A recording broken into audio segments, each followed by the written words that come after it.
तुम स्कूल से? हाँ मम्मी। कैसा रहा तुम्हारे स्कूल में आज का दिन? मम्मी हाफ ईयरली एग्जाम आने वाले हैं, अभी तक मैंने पढ़ाई भी नहीं की है, मुझे कुछ याद ही नहीं है।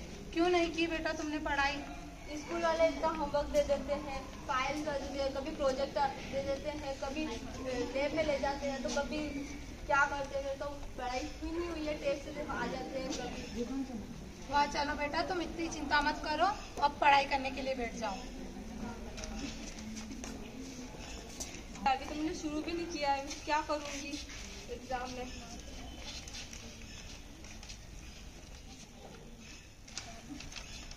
हे भगवान, ने एग्जाम आने वाले हैं, मुझे बहुत टेंशन हो रही है। बेटा इतनी टेंशन मत करो तुम, अब तुम पढ़ाई करने के लिए सुबह उठ जाना जल्दी, अभी सो जाओ। हाँ। सुला देती तुम। तो देखा आपने, इस बच्ची की पढ़ाई की चिंता कितनी है। ये पढ़ाई के कारण ना ठीक से सो पा रही है और ना ही ठीक से पढ़ाई कर पा रही है। तो इसी चिंता के कारण आइए अब देखते हैं इसके सपनों में क्या आता है।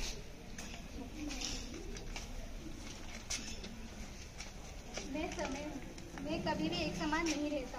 समय का प्रबंधन मानव के हाथ में।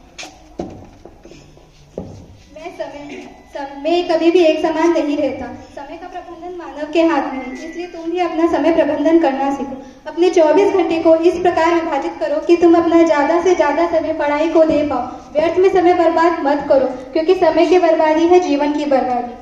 क्या तुम सुबह उठती हो समय से?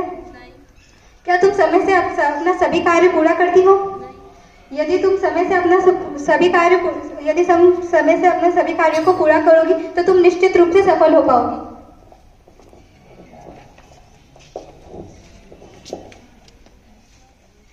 तुम कौन हो? मैं आत्मविश्वास हूँ। स्वयं पर विश्वास करके ही मैं अन्य पर भी विश्वास कर सकता हूँ। आत्मविश्वास ही मनुष्य को आगे बढ़ाता है। पूरे धैर्य व आत्मविश्वास के साथ तुम भी अपने जीवन में आगे बढ़ सकते हो। परीक्षा की मात्र चिंता ही नहीं करना है, बल्कि मेहनत करना है, वो आत्मविश्वास के साथ आगे बढ़ना है। क्या तुम में भी आत्मविश्वास है कि तुम परीक्षा में अच्छे अंकों से पास हो सकती हो? नहीं है।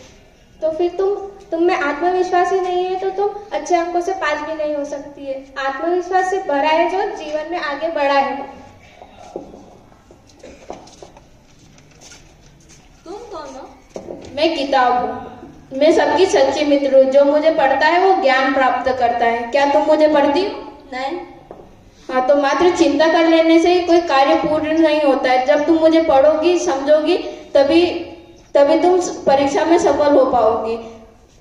मेरे अंदर छुपे भावों और अर्थों को समझो, तभी तुम जीवन में सफल हो पाओगी। जिसने किताबों को जाना है उसके पास ज्ञान का खजाना है।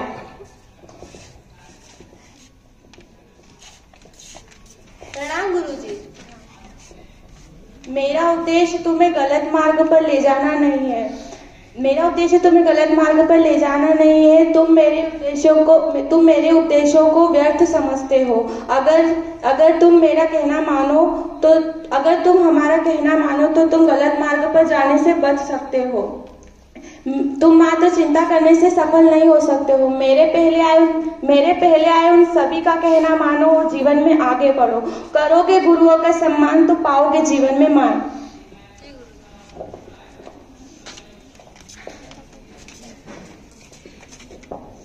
बेटा उठ जाओ चलो, स्कूल जाना है ना।